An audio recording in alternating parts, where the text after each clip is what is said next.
I'm going to startle myself probably more than I startle you. I'll try to behave, okay?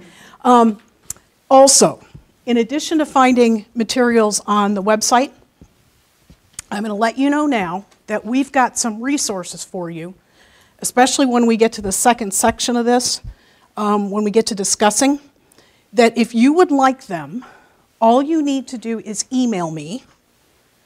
You ready? I'm going to give you the short one. There's a long one, jmarlink@californiawritingproject.org. You don't want that one. You want JAYNEM, as in man, moon, whatever you want, JAYNEM @berkeley.edu. And make sure it's BERKELEY, or it will not find me. And all you have to do is in the header say, I want that stuff. And I'll probably send you 2-3 emails with attachments with strategies and approaches, especially for the second section, because there's some great stuff mentioned in the framework without links for maybe where to find them, and some of them may be new, okay? So, JAYNEM @berkeley.edu, I want that stuff, or variations thereof. Just, pardon me? .edu. And give me a couple of days to catch up, but it will find you, okay? Okay, you've got papers for the first section of this with writing, and the trustee Aline and I are going to do a blitz with the other sections we're going to cover. This is going to feel in some ways, and I apologize in advance, it's going to feel in some sections like a flyby. We'll get some info, dig a little deeper in what maybe you can find in the framework, have you play around with it, then we'll go back out again. So just know you're getting an overview plus, and get online and just start digging in. We're just trying to give you some pointers about where to head with this specific section about effective expression. Deal? Okay, so you may have more questions than not. You can email me those too, or send them to the writers, okay? Okay. So, start moving.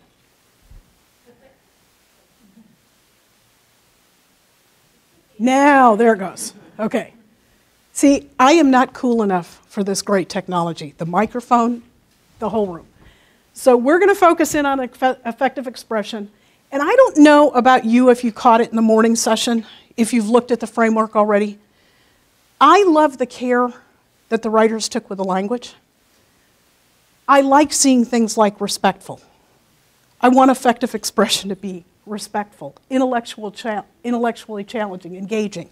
So even though those are things we're not going to talk about directly, all of this works together.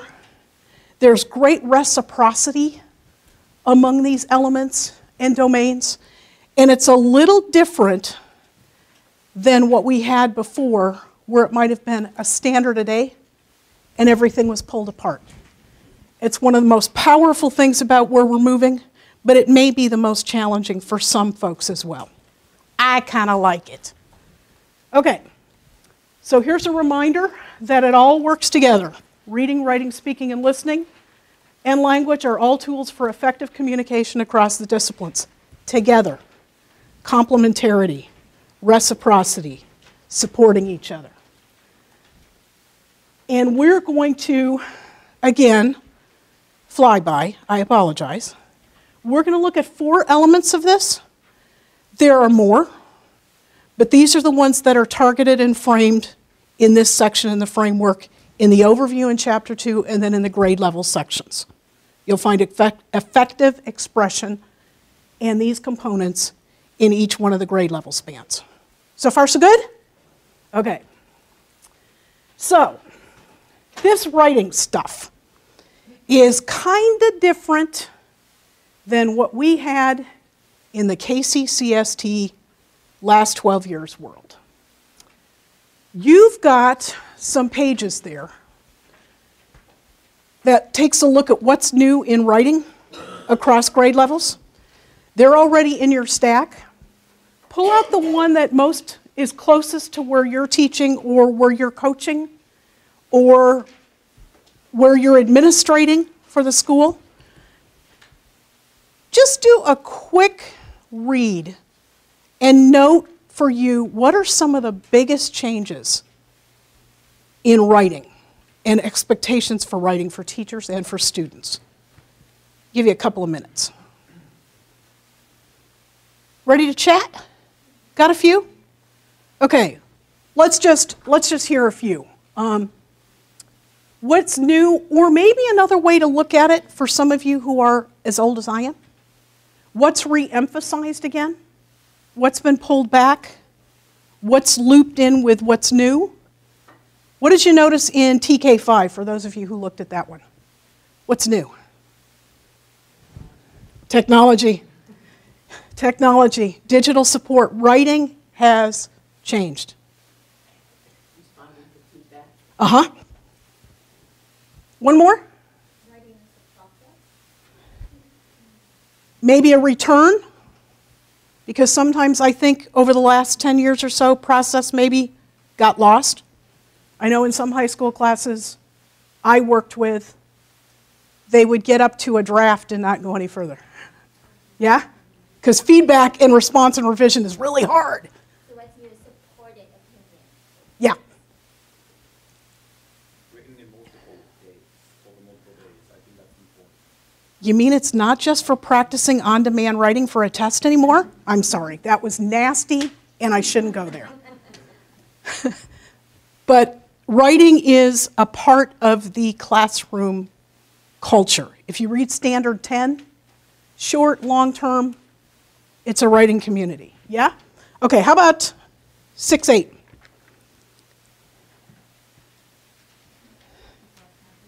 Across content areas. Evidence. One more. Maybe not one more. Text types have adjusted from persuasive to argument, summary to broadly. You're a plant, because that's where we're headed a little bit next. And if you back up to TK5, really different, because if you're in second grade, you're not just writing letters, right? I mean, you're writing all of these. Narrative, informational, argument, opinion, covering the waterfront. How about 9-12? Just a couple things. Same but more. In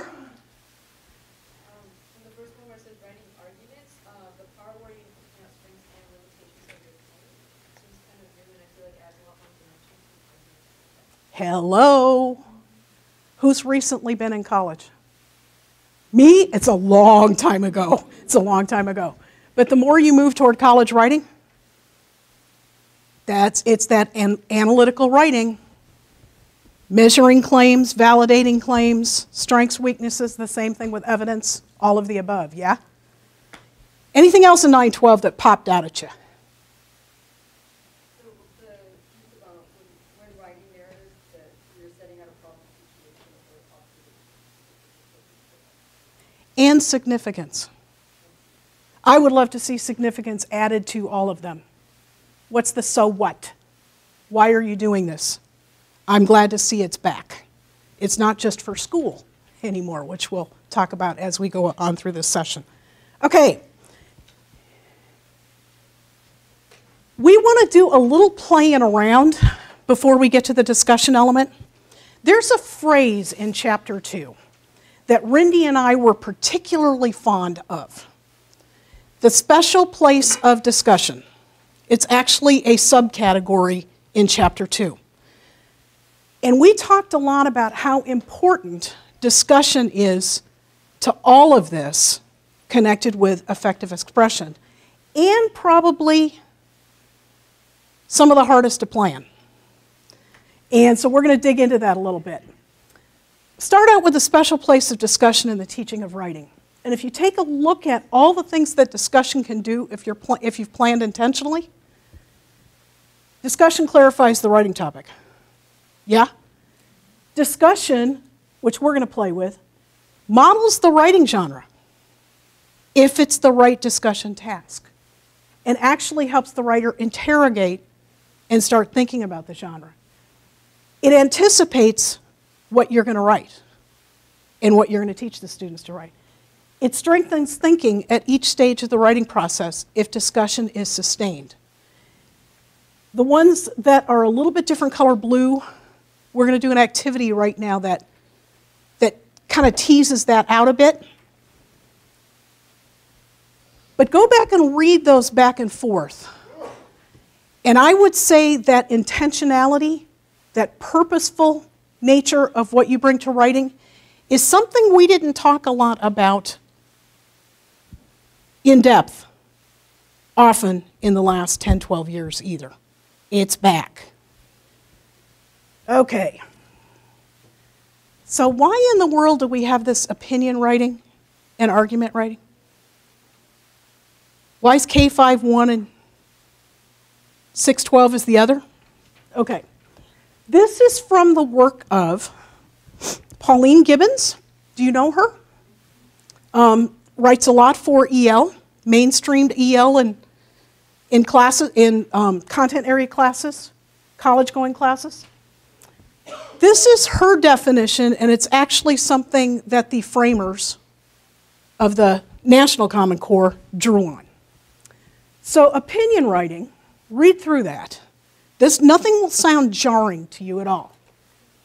You're persuading others, you're taking a position and justifying it.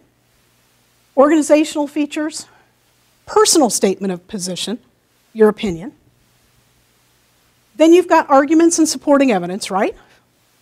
And you've got conclusions and possible recommendations. Now that's for TK5. So what's the difference for 612? Read through that. What's different here?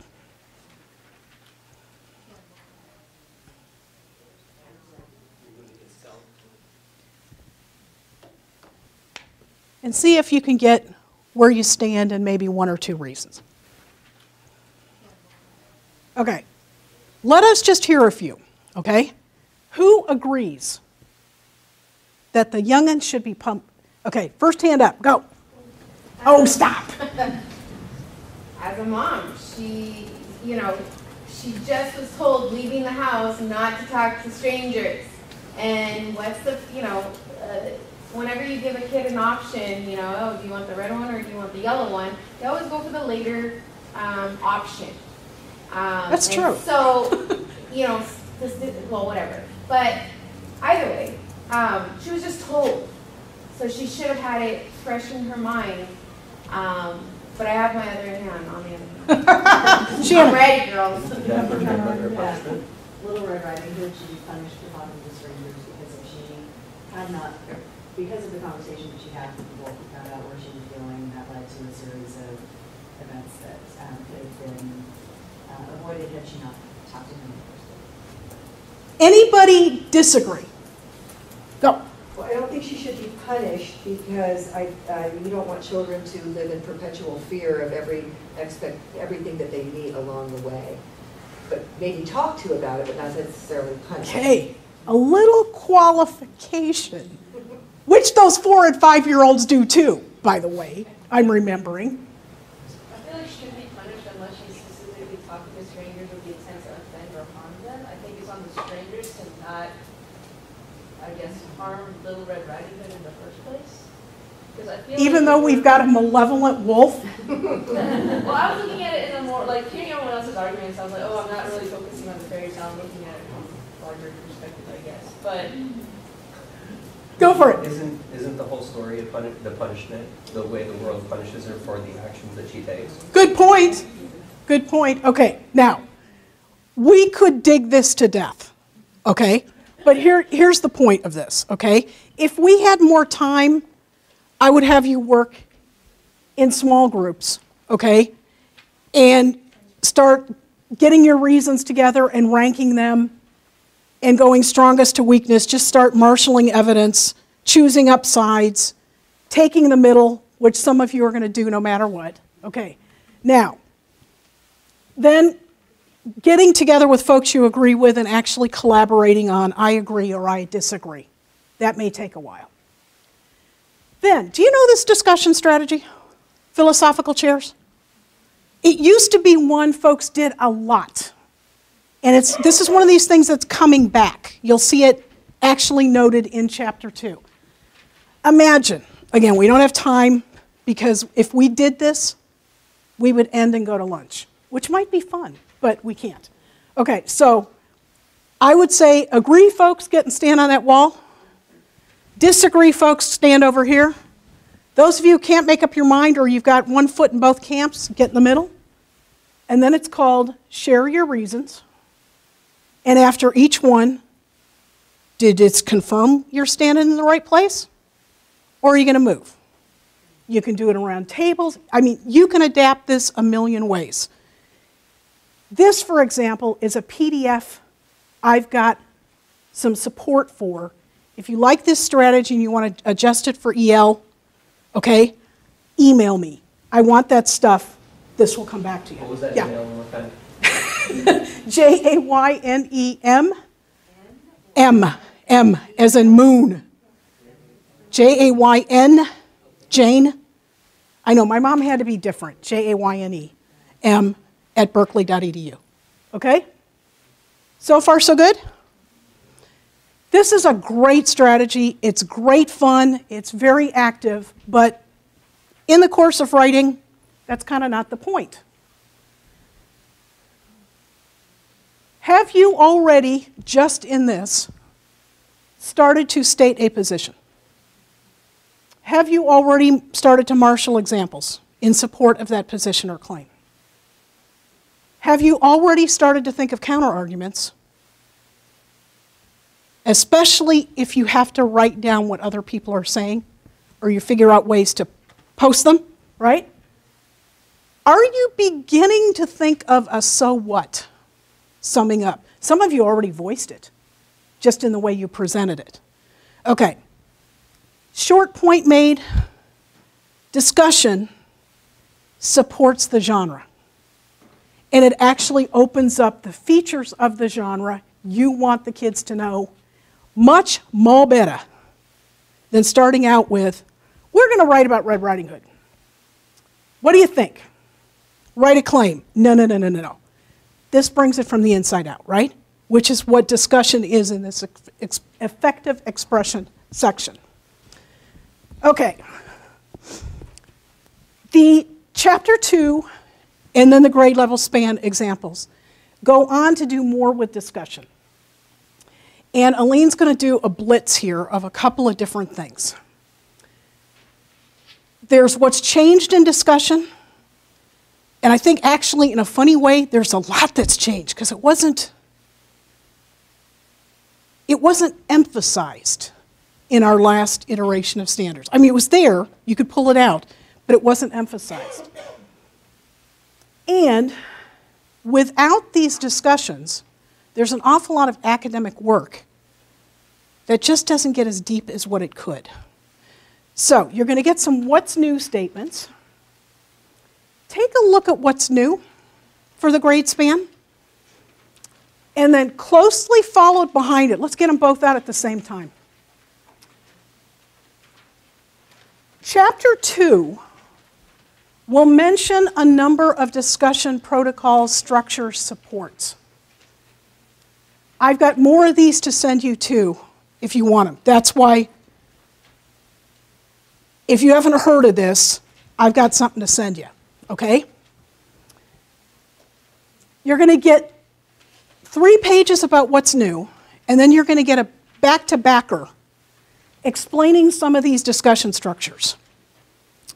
Will you take a look first at what's new, then take a look at the back-to-back and just see if there's any of these structures, protocols, that might help you get at what's new, that might help you open up the genre, that might help you deepen academic work. Did that make sense? Okay, what do you note that's completely different in the representation of discussion in this go-round of the Common Core and what's fleshed out in the framework. Anything completely different? It's more explicit on what they want the outcome to be. Just the elaboration, the responding to questions, and what they're asking of the students, which is something that you don't normally see. It's not just academic talk. It's academic discussion and talk because it needs to do. There's a lot more purpose, intention, grounding in the language around what we're doing. Yeah? Anything else that you noticed was different or re-emphasized, emphasized in a different way than you remember at any grade level? Yeah? Not listening respectfully. Oops, sorry. Which takes a little work, doesn't it? Listening respectfully. I will digress here. I will not name the wonderful school I worked at for many, many years, and I would go back tomorrow. But my high school students, my seniors, could not carry on an academic discussion longer than 5 minutes without falling into name calling. Talk about planning for talking and listening respectfully. We charted how much time it took every day. And about 2 months into the semester, one of the kids in the back he stood up and applauded. And I looked at him, I knew exactly what he was going to say. He said, "We made the entire 90-minute block with this discussion." I said, "Oh, you guys are brilliant. You just need to know how to listen to each other." Anyway, I digress. Lots of planning, right? Any of these structures sound appealing to you? I like that in the third box, resolving contradictions. I think that's really important because a lot of times I feel like students are obsessed and they don't really go anywhere with it. And by resolving contradictions, they're learning to, one, just listen respectfully, accept certain opinions or ideas from other people, and then come over to that, then try to do that one. Resolving contradictions. Actually acknowledging that somebody can have a different opinion. And not just what it looks like on a blog forum, sometimes those public blog forums, which are so mean and nasty. Okay, any discussion activities here that you use that intrigue you? Did you get to it? Yeah. I would say inside-outside. Inside-outside circles is a winner? Yeah? Any others that are winners here? Expert resolve. Expert resolve. Do you know structured academic controversy? Would you like to know? Email me. Do you know Socratic Seminar? That used to be so popular and so well used and is perfect actually if you're going to discuss a text and then move to writing. That's on the email. If you don't know, email me. Deal? And then the ones mentioned at the bottom, strategic collaborative instruction, argument balance scales, those are also there for you. Obviously, this is going to be something we have to play with again, right? Get our colleagues together. And all the more powerful if you can choose the discussion tool that helps open up the writing, that helps clarify the issue, clarify the text, prepare for how kids are going to produce new knowledge. Too much to think about, too much to think about. It's the fun stuff, though. Okay. So you can see why discussion's an essential element in this chapter, yeah? Yeah? Is it okay to throw an idea out? Absolutely. I teach 7th and 8th grade English, and we're currently doing book clubs with them. And as we were talking among the three of us teachers, we decided that it would be too much for us to grade them individually. So we're doing an inner-outer circle, and the outer circle is using the rubric to score them, but we're emphasizing the skills that they're supposed to be using, not the content that they're talking about. And so we have a skills rubric, and we actually just started using the rubric this week, and one of the teachers emailed me this morning and said it went amazing. So the kids are looking at the rubric, what they're supposed to be doing, and evaluating others. So I can't wait to do it tomorrow. Another plant. On a second email is a collaborative discussion rubric developed by my partner in crime, who can't be here, which takes the discussion criteria in the framework and turns them into a rubric for teachers and students to use. You want to take a look at it, okay? It draws the language right out. It's well constructed. It'll make sense. You can play with it. Email me. Deal? I want that stuff, okay? And if it doesn't work for you, share it with a colleague, because it's going to work. And try it out together in the same way these guys did. What would be interesting, I'd love an email back how similar they are, okay? And if you want to share yours, I'll send it out on an email too. Okay, so I'm going to play true confessions here. I think presenting has been probably the weakest part of my teaching. I can do plenty of scaffolding and preparing for writing. The presenting, not so much. It's more intentionally targeted, okay? Do we have the presenting one out already? Oh, you're so good. Take a look at this one about what's new. In the framework are recommendations for things you need to think about if you're going to move to presenting.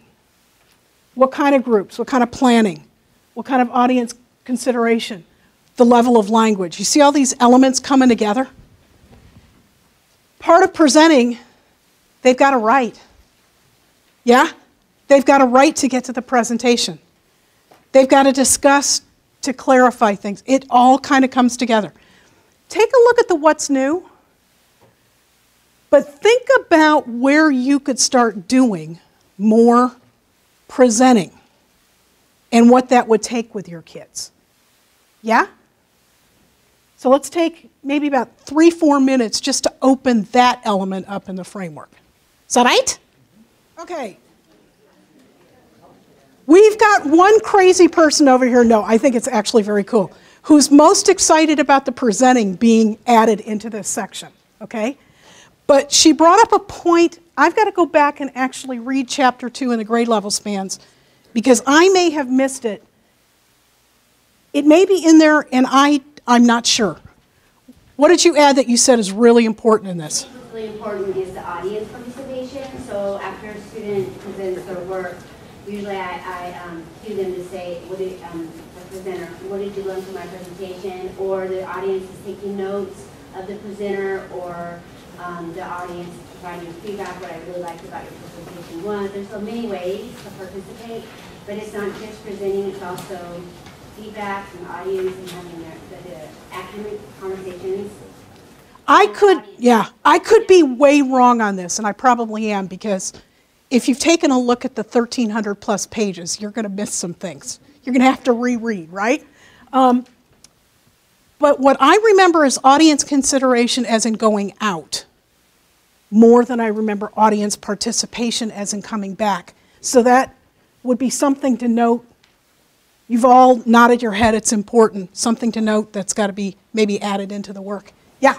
But I feel like doing that also promotes engagement in the audience, and it helps the students in the audience be more engaged in what the presenters are. What? Yeah, go. Sorry. Part of it, I'm looking at kindergarten, it says provide additional details. So if you don't have the audience feedback, Exactly. how do you know to do that? So my little kindergartners, they have to choose 3 audience members that will point. And pointing means highlight the words you use, picture the details you're having done, and then they pick 3 more, what are your questions, and they have to respond to those questions, which allows for providing additional details. I'm so glad you good teachers are out there with the youngins. One more time, real loud. That it says for kindergarten that they're to provide additional details, and without the audience feedback, it makes it difficult for them to do that. So my kids have to choose 3 children who notice something about their writing or their storytelling, and then choose 3 more students who have questions about what they have presented, and then they have to respond to those students' questions, which gets them to provide the additional details. One person, okay? What's what's a kind of presenting you've decided you're going to do? Just because you've now gotten reminded that it's in the works again. If you haven't gotten there, don't worry about it. No? Go. Like a proposal. So the way I always frame it is like if you're like working for a company, you have to propose a new idea to the company. How are you going to do that? Kind of gets at that college and career readiness, right? Yeah. I've got kids that are super shy and they're not strong readers. So I really like the second grade audio recordings. That's going to kind of help with their confidence and then maybe just got that level of support so they can get well together. I love when folks across our writing project send me links to kindergarten, first, and second grade podcasts. And it does that. It gives them a forum. People respond really well. And it's brilliant. And it's contemporary and it's current. Yeah? I'll give you one example along with a so what about this. Underpinning the standards, this issue of college and career readiness, is really that issue of significance and so what, okay? There are a lot of folks who were on the original development committee for the Common Core, and a lot of folks who are doing work in the field in California, who are adding on one more. College, career, community readiness. Because writing, effective expression, needs a place.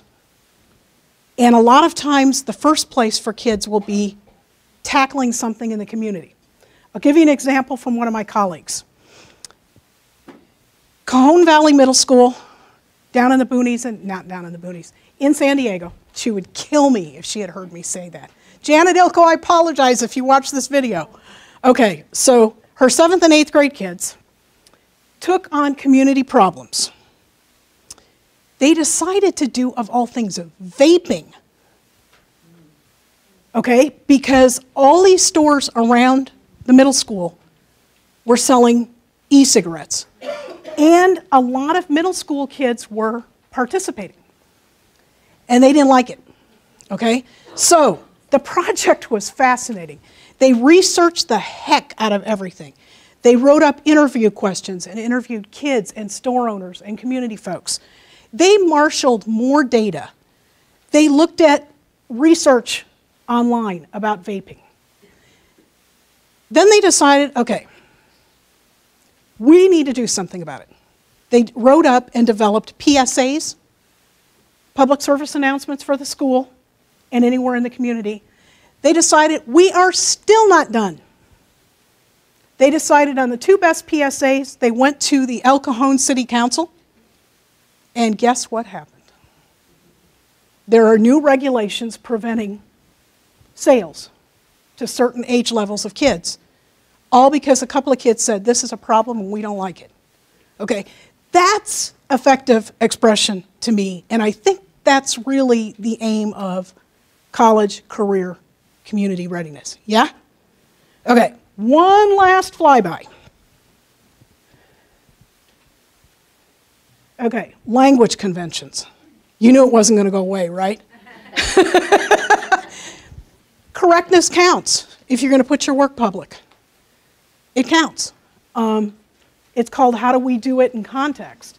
So we're going to do something a little bit strange, okay?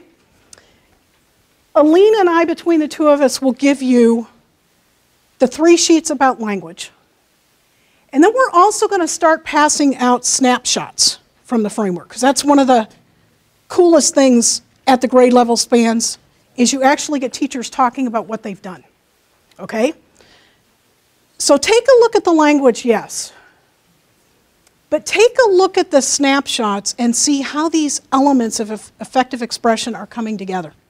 What decisions did the teacher decide to make?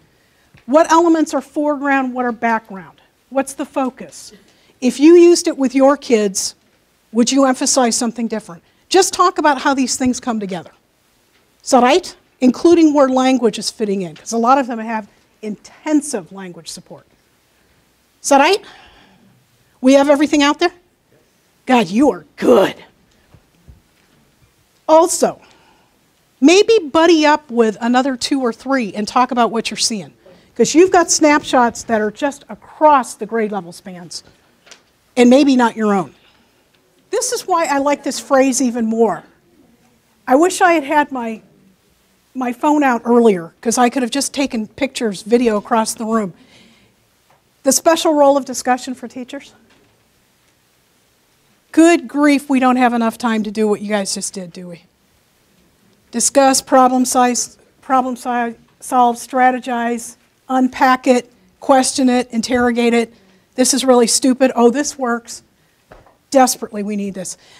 Okay, I want to hear just a little bit of what you came up with. Did you see something in a snapshot that is informative to you? You're going to try and follow it. Or something you've got a question about. Or, I really like this, and I really am going to go back to the framework and read the whole thing again.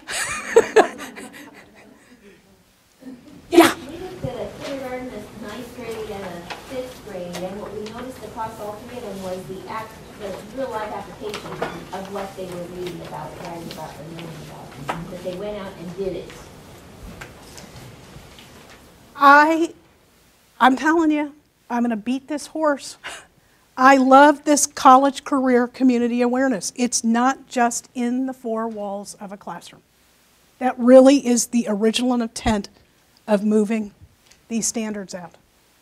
And for me as a writer, I mean, if writing doesn't go public, if it doesn't bear witness to something, if it doesn't make a difference, if it doesn't move something, can you tell I'm a preacher's kid based on that? Anyway. Yeah. I was looking at a 5th grade, and it was the expression language with the visual arts, and just how you can, just going back to that integrated work, and then the lesson was really kind of a springboard to get the kids interested in learning more about the history of this particular piece. It was brilliant. It was brilliant. You want to read these snapshots and vignettes, Jose. You really do. There's some great ones in there where if you take a look at an element, like for me presenting, which was not my strong suit, there are just great ideas in places where you can say, I can't do it that way, but I could do it this way. My kids can't do this, but they could do this.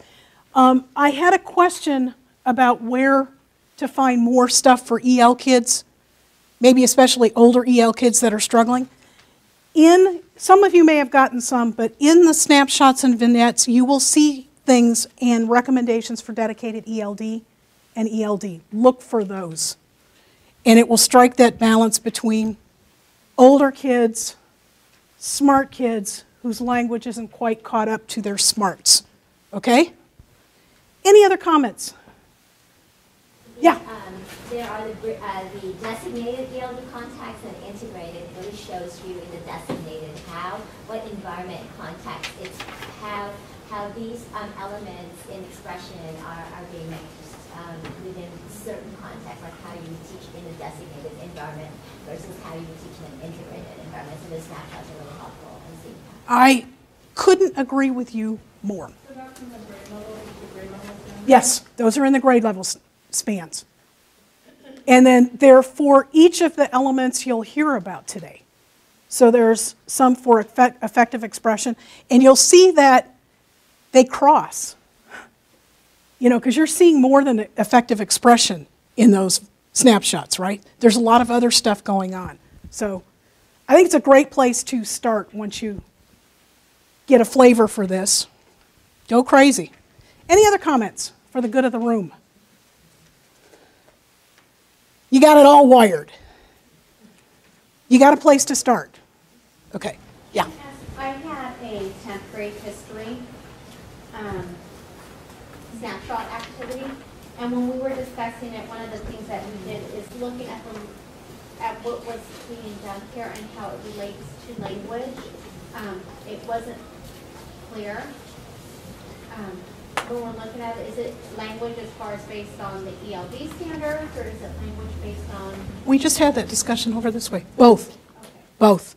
And sometimes you can tell from the snapshot that the language maybe was more the academic language focus and not the functional language focus. So, you know, content language, but not in the ELD standards how language works. So it was more about the content knowledge. Does that make sense? Read across the snapshots and you'll see, because you can't do this all at once. You've got to foreground, background things, right? You've got to foreground, teach, see where your kids got to. Now we've got to do this. If you go away saying, cover all of these in every single assignment, and all the other ones you're going to hear about through the day, I will have destroyed you. So that made sense, right? Yeah? I have to say one more thing from my perspective. If you look at the language standards where the conventions are located now in the standards, and you compare it to the writing, in writing it says kindergartners are just supposed to dictate, create strings of letters and phonetically spelled words. Language says they have to use prepositions, question words, produce and expand complete sentences, and spell simple words phonetically. Spell simple words phonetically is where it's taught specifically about writing. And I think that we get the message from above that they're supposed to do all that in writing, and I don't see that that is the way it's labeled. Language is not just what you write on a piece of paper, it's what you speak. And everything for your kids right now is language development. Well, maybe it is for all kids, but for those little guys, everything absolutely is language development. Okay, I'm going to put you on the hot seat for something, because we were talking about something over in this end. Okay, one way you can divide and conquer about this language stuff is if you figure out what's suggested in these documents for language, take a look at what your kids need to work on, but then take a look at the genre that you want them to write, okay? So your kindergarten kids are going to make an informational booklet together about banana slugs, since we're in the area, okay? What kind of language are you going to need to work on with them so that they can successfully achieve that task? That's the question to ask when you read the ELD standards and it's prepositions, phrases, clauses. Okay, what's going to make the piece of writing work? In argument writing, what's going to make the argument work? What's the difference between writing an editorial and writing an analysis of a literature piece? What's going to make the writing work? I'm going to be bad, maybe, and I don't have enough for everybody. No, I might. Okay. I'm going to give you a flyer for an event we're doing for the California Association of Teachers of English. We always do the pre-convention every year, the California Writing Project. The focus is actually going to be on how do you embed language in genre to make it work? How do you celebrate language in these times where dialect and diversity are seen as problems? And lots more, okay? If you would like one, I'm going to pass them around. Come join us. I wish it were cheaper, but come join us anyway. And it is a K-College gathering, okay? So there are breakout sessions by grade level spans. Maybe send me an email, I want more info, so that when we have the session outline, I can get it to you. But that's specifically how we put ELD and the ELA standards together in the language. A lot of that's going to come together on that day. Did that make sense in English, sort of? Okay. Okay. I think we've got one more slide. Yes. There's the long email address, okay? And some of you asked how you find out about the writing project. There's Twitter, Facebook, whatever on this flyer. Take CaliforniaWritingProject.org, Google it, You'll come to our very behind website, but you'll get a flavor for what we do. And email me if you've got questions. And some of you know your local writing project directors. We are here to help. Any last questions? We're about ready to go to lunch. But not this email address, email you have the one you gave us earlier. You can do either. They're linked. I just didn't want to have to make you write down jmarlink@californiawritingproject.org. Longest email stem in the universe. But there's too many other CWPs, so. We good? Thank you. Cool. Look on the chalkboard for most of these handouts. Email me for additional resources. Go have some lunch. And thank you.